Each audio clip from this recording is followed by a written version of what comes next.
Jarri zazu txapela. Prentsa horien eta hainbat telesaietan ikusi ditugu halako eszenak. You are not the father. Antza izatea ez da nahikoa seme-alaba baten aitatasuna baieztatzeko. Zalantzak argitu nahi badira, aitatasun froga beharrezkoa da. Baina, zertan datza froga horrek? Gure gorputzeko zelula guztietan DNA dago.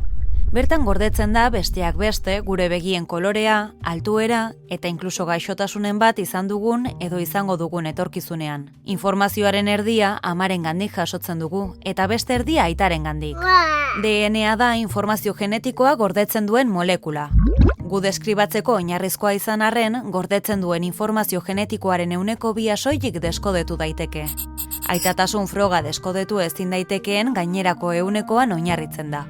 Aitarengandik geneez gain sekuentzia genetikoa ere jasotzen dugu. Hau da, geneen errepikapena eta sekuentziaren luzeera. Mikrosatelite deitzen zaio azken informazio honi. Listu, odol edo hile laginetik eskura daiteke. Mikrosateliteak DNA-aren gainontzeko elementuetatik banatzen dira, tamainaren arabera ordenatzen dira eta aitaren eta seme-alabaren laginak alderatzen dira.